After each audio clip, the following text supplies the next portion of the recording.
Kita lanjut dulu kepada Pak Yusbar. Kami persilakan, beliau adalah dosen senior di Unimas di Malaysia. Bersiap-siap habis itu Dr. Indra Utama. Silakan Pak Yusbar. Ya. Assalamualaikum warahmatullahi wabarakatuh. Waalaikumsalam warahmatullahi wabarakatuh.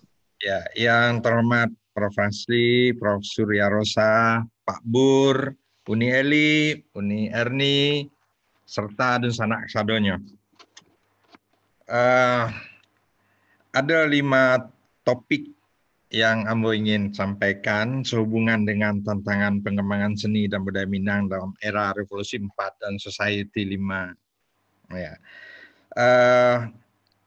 Ambo melihat permasalahan ke 3 dimensi, bagaimana orang Minang sebelum kita, bagaimana kita sekarang, dan bagaimana kita menghadapi masa yang akan datang gitu.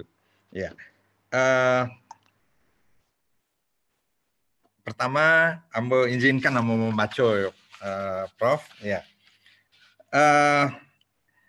Revolusi Industri 5 dan Society 5. Revolusi Industri 4 dan Society 5. Revolusi industri adalah satu perubahan yang cepat dalam masyarakat karena kemajuan teknologi. Society 5 mengemukakan masalah yang dihadapi masyarakat akibat revolusi industri 4 dan masyarakat yang dapat menikmati hidup dengan nyaman karena mampu menghadapi tantangan yang dihadapi dengan cara menyesuaikan diri terhadap inovasi yang dibawa oleh revolusi industri 4 itu.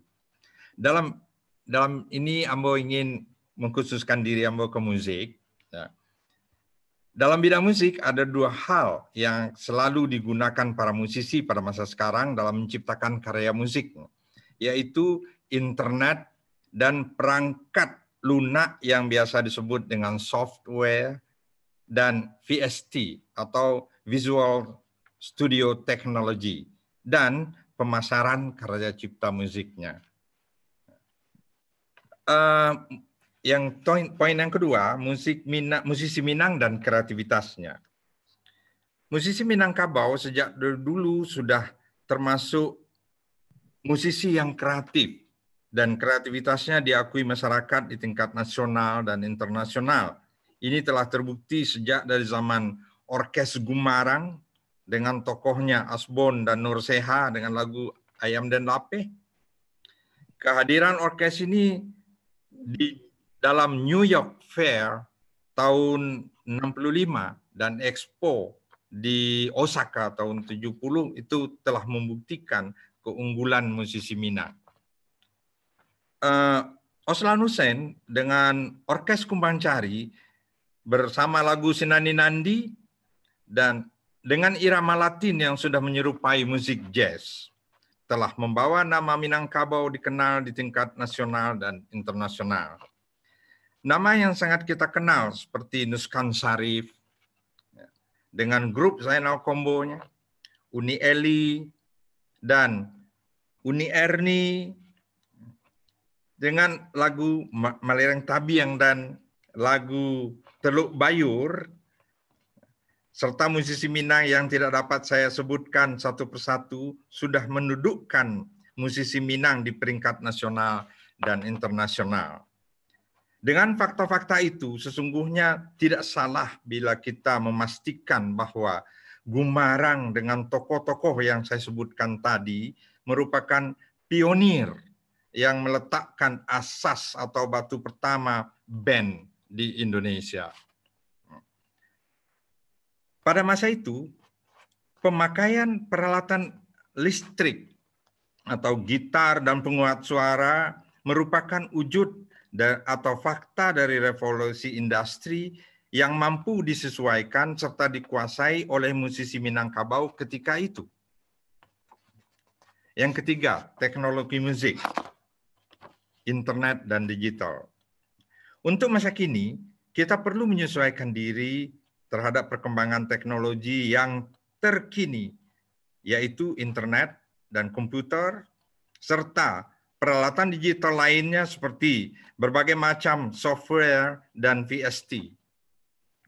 Penguasaan terhadap teknologi ini akan memberi peluang kepada kita, para musisi Minangkabau, untuk selalu hadir dalam dunia industri musik. Maksud saya musik Minang, di antara industri musik lainnya di Indonesia dan di dunia. Walaupun dalam keadaan pandemi COVID-19 ini. Sebelum pandemi COVID-19, inovasi teknologi rekaman sudah dilakukan para musisi, yaitu dalam bentuk membuat rekaman lagu yang lengkap dalam bilik mereka sendiri dengan memakai hanya komputer dengan mikrofon saja. Yang keempat, promosi pemasaran dan income serta alih bahasa. Langkah berikutnya yang perlu kita, para musisi Minangkabau, lalui untuk ke masa hadapan adalah mencari laluan untuk promosi serta pemasaran karya ciptanya. YouTube dan Instagram sangat efektif untuk mempromosikan karya cipta kita. Namun demikian, akan lebih mantap bila para musisi Minangkabau memiliki website tersendiri. Dalam website, pengenalan diri, promosi besar-besaran, dan tidak terbatas dapat dilakukan.